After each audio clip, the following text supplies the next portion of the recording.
الرحيم إن الذين آمنوا وعملوا الصالحات أولئك هم خير البرية. صلوات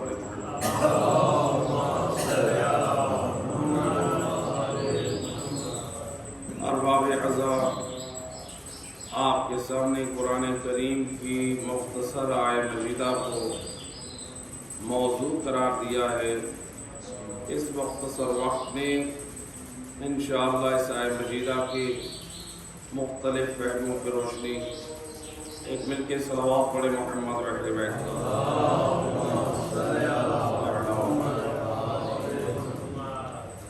اللہ اپنی لاریب کتاب میں ارشاد فرما رہا ہے، ان الذین آمنوا وعملوا الصالحات، بے شک جو ایمان لائے اور عمل صالح بجا لائے، اولئک هم خیر البریہ، اللہ کی نگاہ میں مخلوقات میں بہترین مخلوق وہ ہے۔ بہترین مخلوق کون ہے؟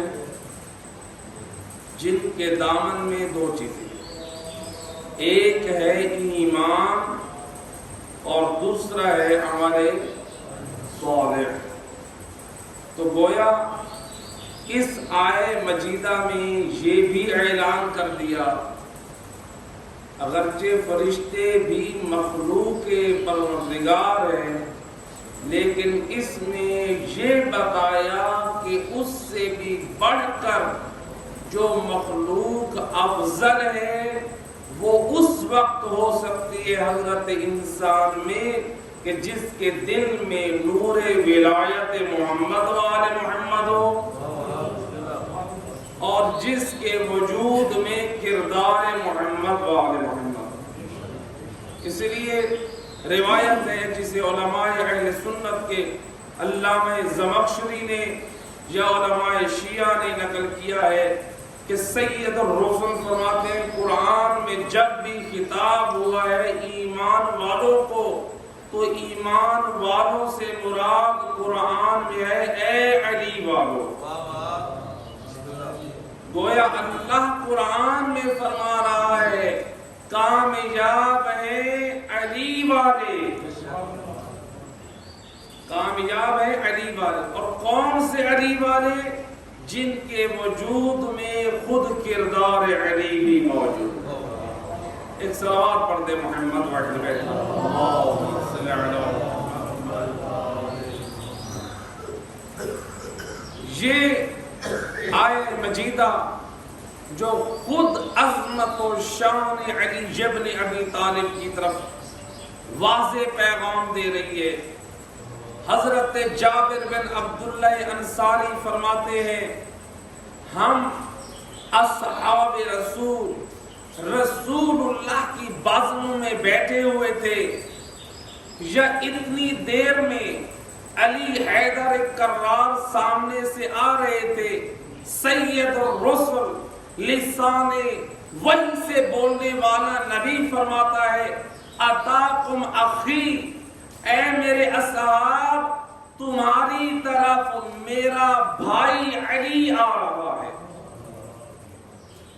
رسول اللہ نے اپنے بھائی ہونے کا اعلان کرنے کے بعد، توجہ میری طرف رہے، حضرت جابر فرماتے ہیں جب رسول یہ بیان کر چکے، رسول اللہ نے اپنا رخ انور کعبہ کی طرف کر کے آپ نے فرمایا، مجھے اس کعبہ کے رب کی قسم علی بھی کامیاب ہے اور علی کے شیعہ بھی کامیاب ہے۔ رسول اللہ کعبہ کی طرف منہ کر کے یہ بیان کر رہے ہیں۔ حضرت ابن عباس فرماتے ہیں جب یہ آیت مجیدہ نازل ہوئی، ان الذین آمنوا وعملوا الصالحات اولئک هم خیر البریہ، اس کا مصداق کون ہے؟ یہ کس کی شان میں نازل ہوئی؟ تو جب یہ آیت نازل ہوئی پوچھا یا رسول اللہ یہ خیر البریہ ہستی کون ہے؟ سید الرسل لسان وحی سے بولنے والے نبی فرماتے ہیں ہوا علی و شیعتہ، علی اور اس کے شیعہ ہیں جن کی کامیابی کا اعلان ہوا ہے۔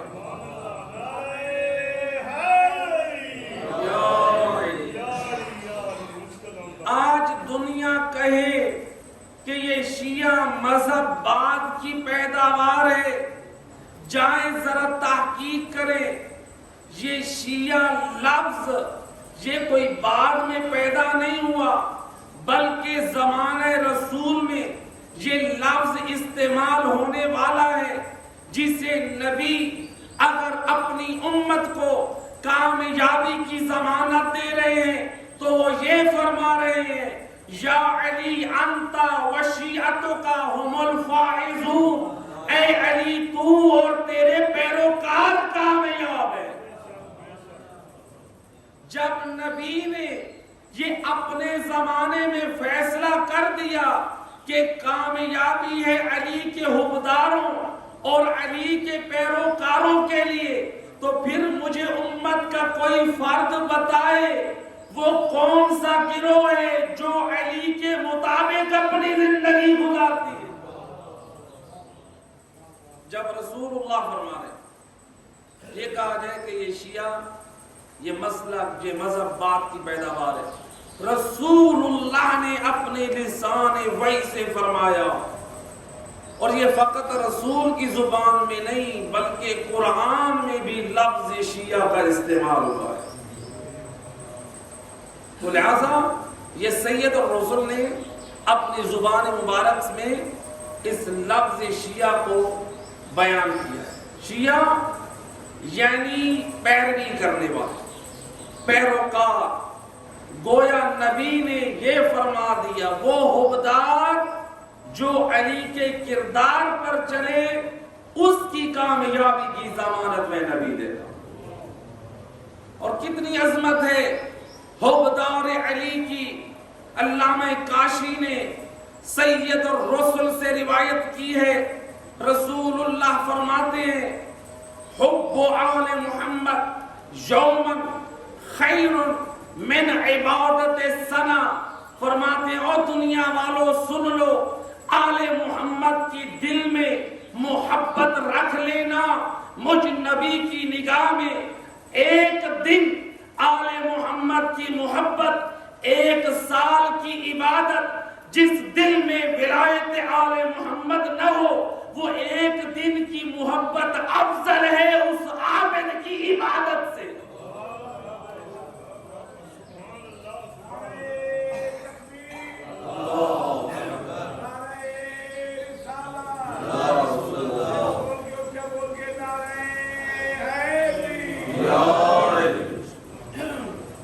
حب علی یہ اساس دین ہے، یہ اساس اسلام ہے۔ اگر محبت علی نہیں ہے تو گویا وہ عبادتیں بھی رائگاں جائیں گی۔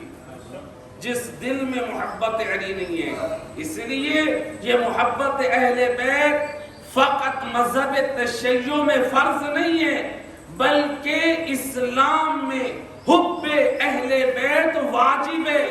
اگر کوئی محبت اہل بیت کا انکار کرتا ہے وہ مذہب سے نہیں وہ اسلام سے خارج ہوتا ہے، وہ اسلام سے خارج۔ ایک اور روایت علامہ کاشی نے معصوم سے روایت نقل کی ہے، کتنی عظمت ہے علی والوں کی، کتنی شان ہے علی والوں کی کہ جب یہ روایت پڑھتے تو کلیجہ ٹھنڈا پڑ جاتا ہے اور دل اس قدر مطمئن ہو جاتا ہے کہ اللہ تیری کس قدر عنایت ہے علی والوں پر۔ کیا روایت ہے؟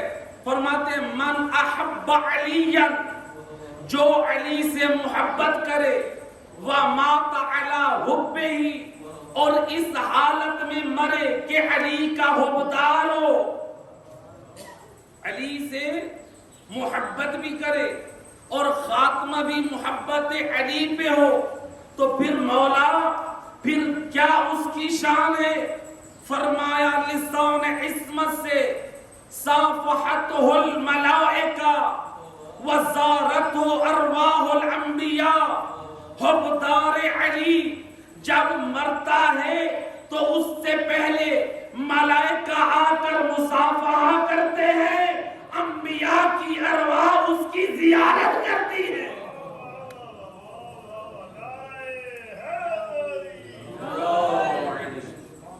یہ حبدار علی کا حبدار علی کی یہ شان کہ جس سے ملائکہ مصافحہ کرے، جس سے انبیاء کی ارواح جس کی زیارت کرے. اب بتا کہ میری اور تیری نگاہ میں حبدار علی کا کیا مقام؟ حبدار علی ذات علی سے ہم محبت رکھتے ہیں.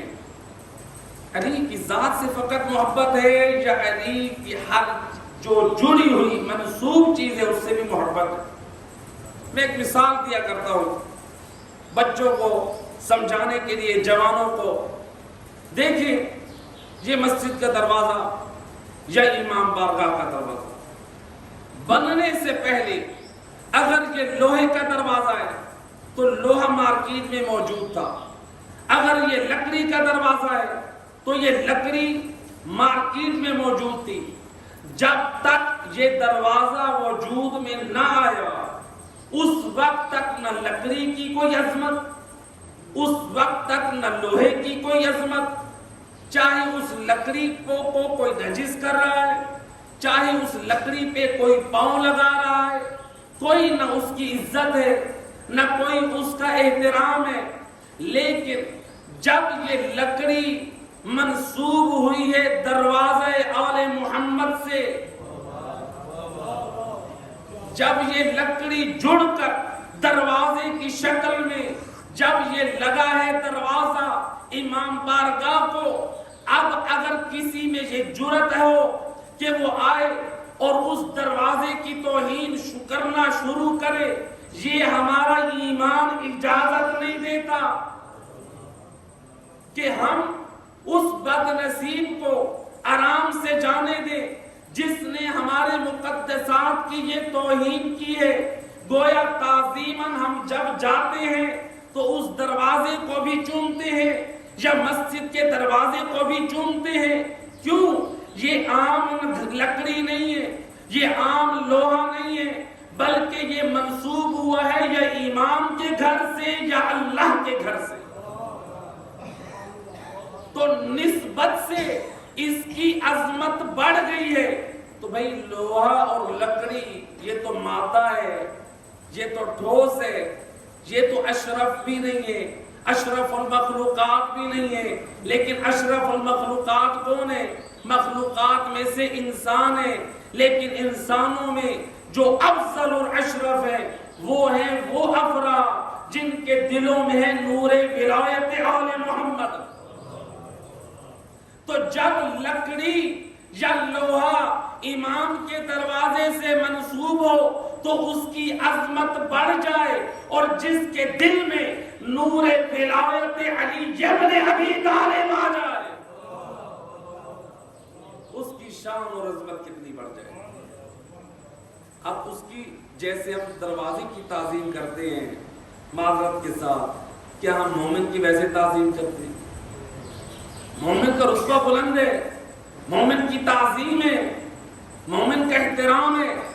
تو کہیں ایسا نہ ہو حبدار علی کی ہم توہین کریں، حبدار علی کے حقوق کو پامال کریں، اور کل میدان قیامت میں جب علی مولا کی خدمت میں شفاعت کے لیے حاضر ہوں اور ادھر سے علی مولا بول کر کہہ دے اب کس منہ سے آیا ہے تو نے تو میرے نور ولایت علی کی لاج نہ رکھی،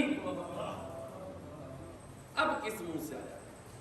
تو فقط میری ذات سے محبت کرتا ہے، ہر اس چیز سے محبت رکھ جو علی سے منسوب ہو جائے.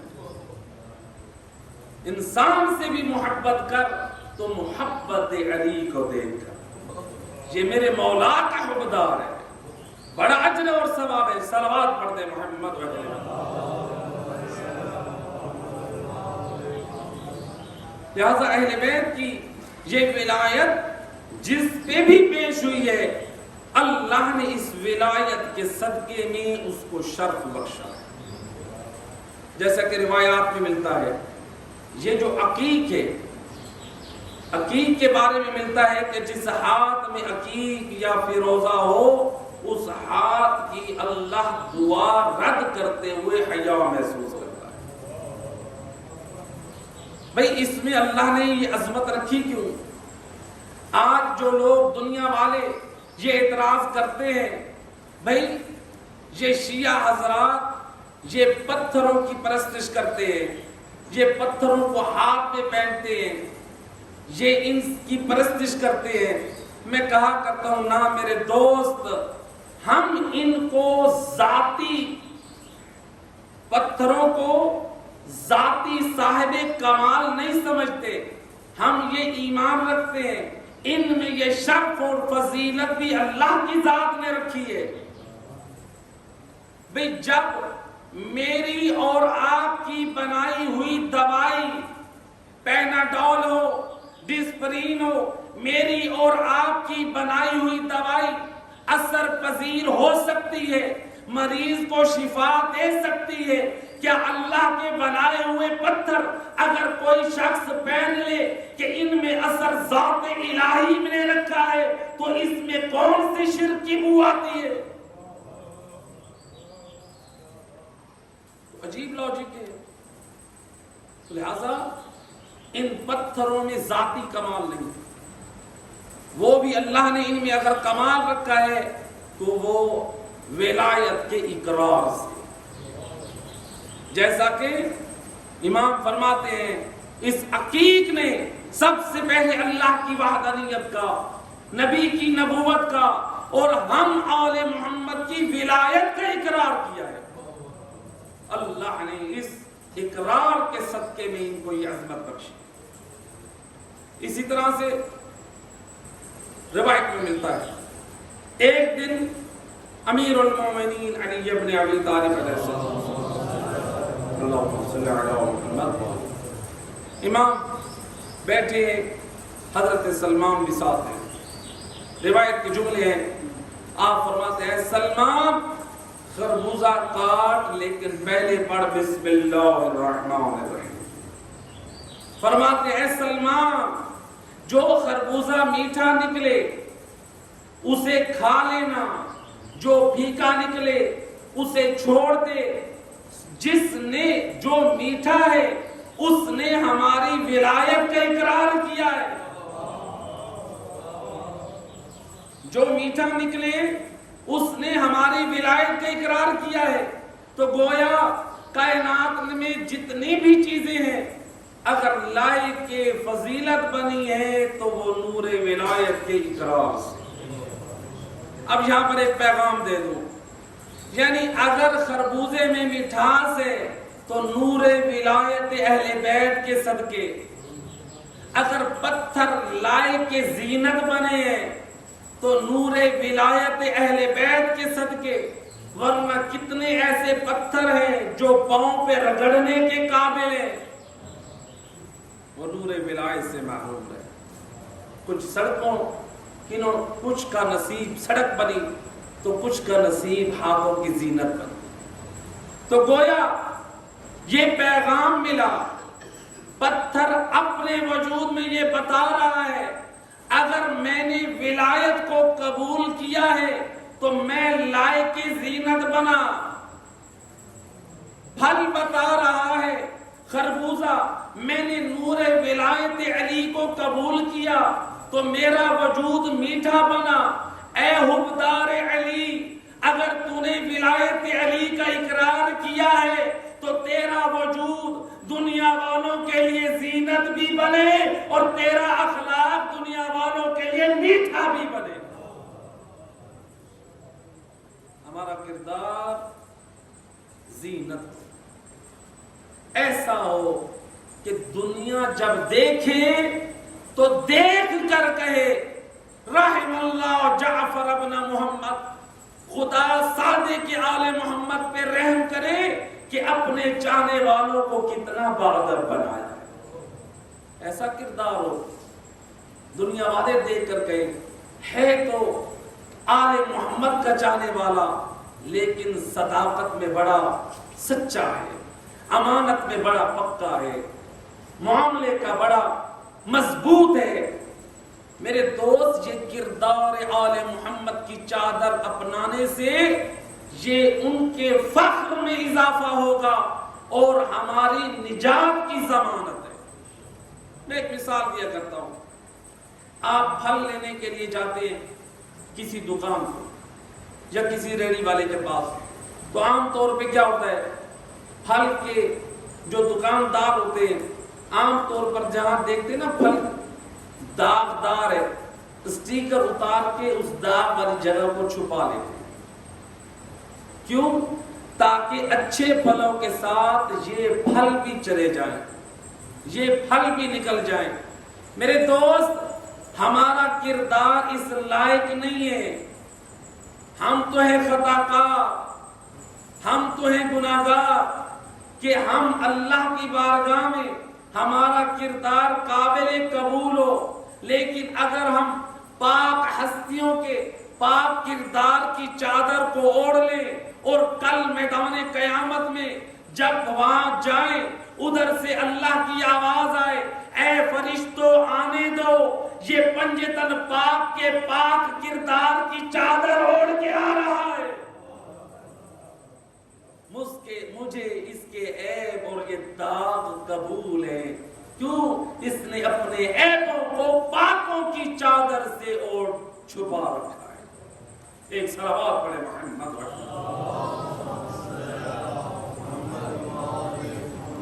لہذا جہاں پر محبت علی ایمان کا حصہ ہے, آیت مجیدہ میں دو چیزیں تقاضا کی ہیں. ان الذین آمنوا وعملوا الصالحات, بے شک کامیاب وہ ہیں کون؟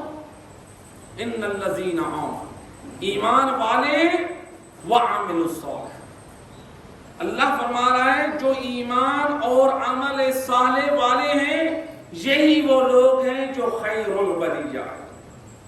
اس لیے رسول اللہ نے فرمایا یا علی انت وشیعتک هم الفائزون, اے علی تو اور تیرے شیعہ کامیاب. علی کا شیعہ کون؟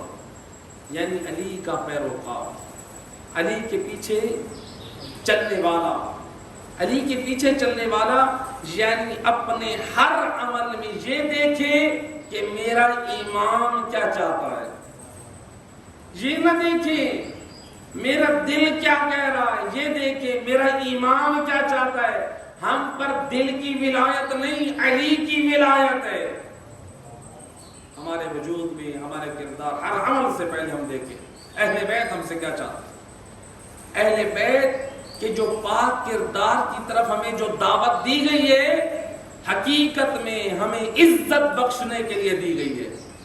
علامہ اظہر حسن زیدی آل اللہ مقام ہو کا مجھے جہاں جملہ یاد آ رہا ہے, وہ کہتے ہیں بڑی بھولی قوم ہے ہماری, جب عمل کی بات کریں تو کہتی ہے کہاں وہ اور کہاں ہم, اور جب جنت کی بات آئے کہتی ہے جہاں وہ وہاں ہم.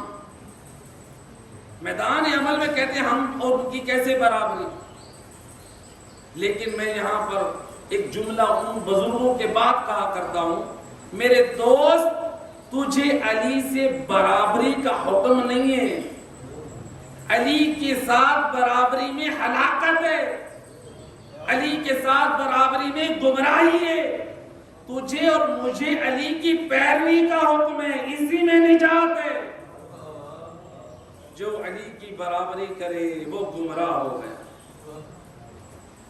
پیروی میں نجات ہے, وہ معصوم. تو لہذا ان کی پیروی میں ہمیں وقار ہے, ہمارے لیے شرف ہے, ہمارے لیے عزت ہے. ایک صلوات پڑھ دے محمد وعلى بیت.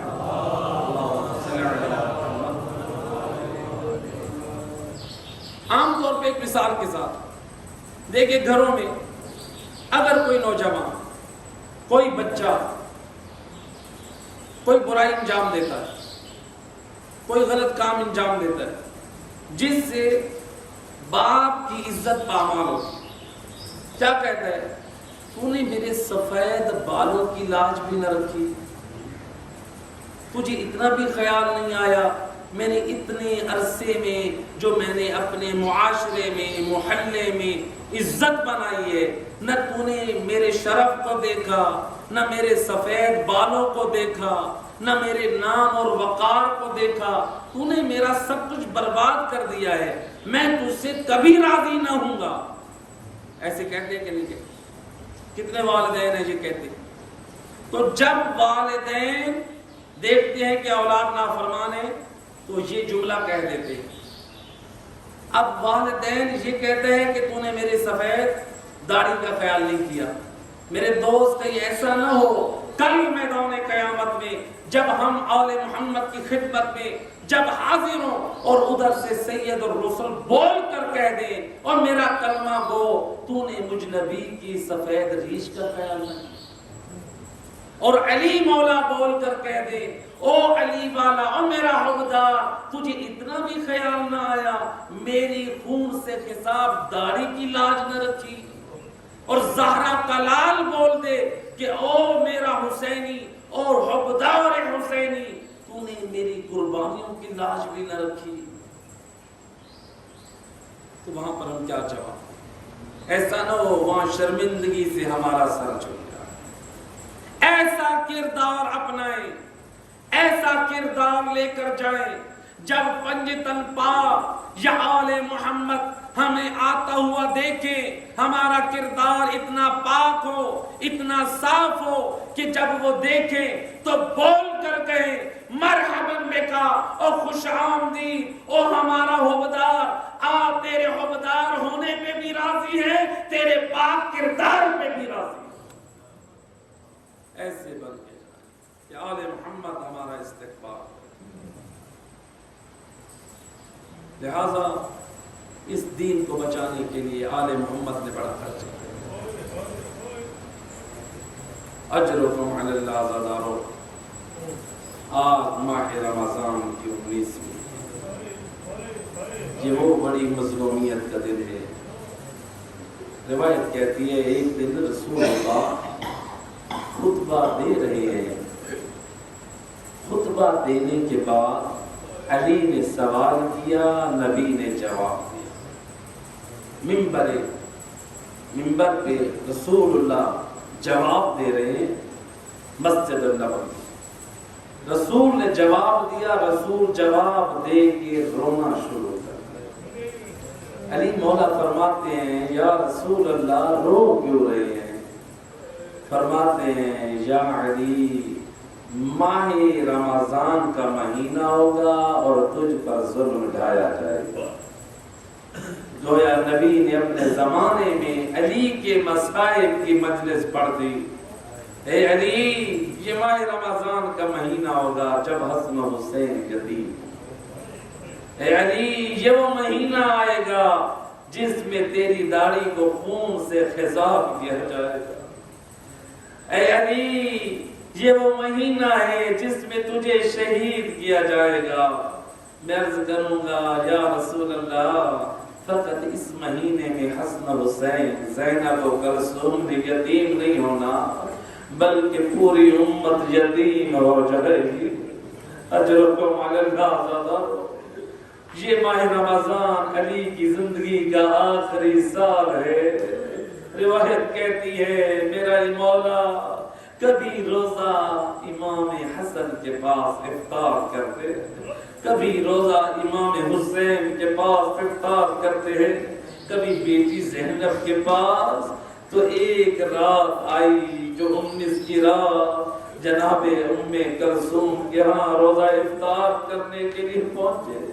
روایت کہتی ہے بی بی نے اپنے بابا کے سامنے دودھ کا پیالہ اور جو کی 2 روٹیاں رکھی، ہے قربان جاؤں علی تیری زہد اور تیری عبادت پہ، علی نے دودھ کو ہٹا دیا، ہے فقط نمک اور جو کی 1 روٹی سے افطار کیا۔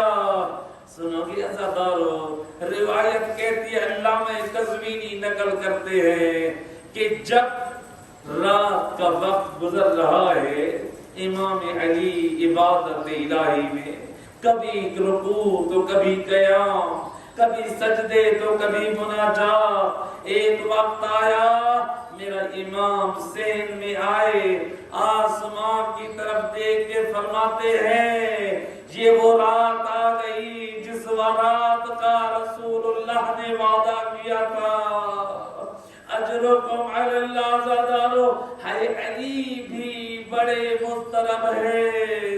روایت کہتی ہے حضرت علی کچھ دیر کے لیے نیند کرنے کے لیے اپنے بستر پہ جب پہنچے تو ایک مرتبہ علی مولا خواب سے بیدار ہوئے، یا آ کر اپنی اولاد کو خواب سنایا، اے میری اولاد میں نے رسول اللہ کو خواب میں دیکھا ہے، اور سید الرسل فرماتے ہیں یا اے علی بہت جلد تو ہمارے پاس آنے والا ہے۔ جب اولاد علی نے سنا ایک مرتبہ چیخیں بلند ہوئی اور گریہ و ماتم کی صدا بلند ہے، امام نے واسطہ دے کر اولاد کو خاموش کرایا۔ میں کہوں گا مولا آج اپنا گھر ہے، آپ خاموش کرا رہے ہیں، اے علی کی بیٹیوں آج اپنا گھر ہے، بابا تسلی دینے والے ہیں، اللہ جانے اس وقت کیا حالت ہوگی، اور جب حسین کا لاشا پامال ہو چکا ہوگا، اور جب خیمے جل گئے ہوں گے، اور جب بیویوں کی چادریں لٹ گئی ہوگی، اللہ جانے وہ شمر و کھولی کے مظالم، اجرکم علی اللہ زادارو۔ روایت کہتی ہے یہ ایک مرتبہ ایک ایسا وقت صبح کا وقت قریب آیا، میرے امام نے وضو کر کے نماز کی تیاری کی، جب آپ صحن خانہ میں آئے تو آپ صحن میں جب پہنچے تو وہاں بدخوں کا شور بلند ہوا۔ بی بی ام کلثوم فرماتی ہے میں نے آج تک بدخوں کو اس سے پہلے کبھی اتنا چیختے ہوئے نہ دیکھا تھا جو آج یہ بے قراری کے ساتھ فریاد کر رہی تھی۔ جب ان کی چیخوں کی صدا بلند ہوئی، علی مولا دیکھ کے فرماتے ہیں ابھی تو یہ بدخیں رو رہی ہے اور کچھ دیر بعد اور کوفہ میں نوحہ خواہ کرنے والی عورتیں چیخیں بلند کرے گی، اجرکم علی اللہ زادارو۔ ہے علی مولا جب دروازے کے پاس پہنچے، ہے دروازے کی زنجیر آپ کی ردا میں الجھی، ردا کاندھوں سے گری، گویا اشارہ ہے اے امیر المومنین وہ مسجد میں نہ جائے، وہ آج پوری کائنات یتیم ہو جائے گی، اجرکم علی اللہ زادارو۔ لیکن علی مولا چلے ہیں مسجد کی طرف۔ روایت کہتی ہے جب علی مولا گلدستہ اذان پہ آئے، آپ نے آذان دی ہے، پورے کوفہ کے گھروں میں آپ کی آواز پہنچی۔ میں عرض کروں گا مولا مولا آج آپ نے اذان دی، آپ نے مسجد میں دی، مسجد میں آپ کے اصحاب موجود ہیں، آپ کی آواز سننے والے مومنین موجود ہیں، لیکن کربلا میں بھی ایک علی نے آذان دی ہے، آپ کی آذان میں وہ علی اکبر کی آذان میں بڑا فرق ہے، اور جب آپ نے آذان دی تو آپ کے چاہنے والے مسجد میں اے سوائے ظالم کے یا چند دشمنوں کے باقی چاہنے والے اصحاب تو موجود ہیں، لیکن جب اکبر نے آذان دی وہ اشکیا کا کہراؤ ہے، وہ ہر طرف اشکیا پھیلے ہوئے ہیں، علی کی بیٹیاں خیموں میں محصور ہیں، اجرکم علی اللہ زادارو۔ روایت کہتے امام گلدستہ اذان سے مصلی عبادت پر آئے، ابھی پہلی رکعت کا پہلا سجدہ انجام پایا، یہ اس لعین نے زہر علو تلوار سے وار کیا، انا للہ و انا الیہ راجعون، اجرکم علی اللہ زادارو، اجر اللہ زدارو روایت کہتی ہے جب اس لعین نے یہ ضربت ماری، آیت اللہ قزوینی نقل کرتے ہیں علی مولا منہ کے بل زمین پر آئے. میں عرض کروں گا آقا اے مسلح سے زمین پر آنا اور ہے، لیکن زین سے زمین پر آنا. وہ مولا جب آپ اس زمین پر آئے تو آپ کا سر گود میں رکھنے کے لیے حسن مجتبی موجود ہے، اور لیکن جب حسین زین سے زمین پر آئے وہ کوئی گود میں سر رکھنے کے لیے نہیں ہے، وہ بلکہ ظالم نے سر تن سے جدا کیا اور موت کے نیزہ پہ سر بلند کیا. اجرکم علی اللہ زادارو سنو گے روایت کہتی ہے علی مولا کے سر سے خون نکل رہا ہے، ریش مبارک خون سے تر ہے. یا حسن مجتبی کی گود میں امام کا سر ہے. یہ ایک مرتبہ میرا مولا غش کھا گئے، حسن مجتبی سے بابا کی حالت برداشت نہ ہوئی. کبھی بابا کا چہرہ چومتے ہیں، کبھی سجدے کے مقام کو چومتے ہیں. حسن مجتبی رو رہے ہیں یا آپ کے گرم آنسو بابا کے چہرے پر گرے. اے امام کو افاقہ ہوا، کہا بیٹا کیا پریشانی ہے، کیوں رو رہا ہے؟ سنو گے عزادارو آیت اللہ قزوینی نقل کرتے ہیں امام فرماتے حسن بیٹا تجھے زہر سے شہید کیا جائے گا اور تیرے بھائی حسین کو اس ظالم مظلومیت کے ساتھ شہید کریں گے.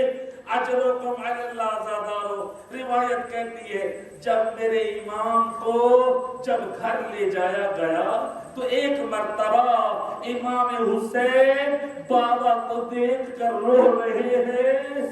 جب امام علی نے دیکھا حسین دیکھ کر رو رہے ہیں، برداشت نہ ہوا. اے مولا نے کیا کیا؟ امام علی نے حسن مشت حسین مظلوم کی آنکھوں میں آنسوؤں کو صاف کیا، سینے پہ ہاتھ رکھ کے فرماتے ہیں او اللہ تجھے صبر عطا کرے. میں کہوں گا آقا حسین آج بابا کا زخم برداشت نہ ہوا، آپ گریہ کر رہے ہیں، آپ کو پھر بھی بابا نے تسلی دی. اللہ جانے اس وقت کیا حالت ہوگی. اور جب علی اکبر میں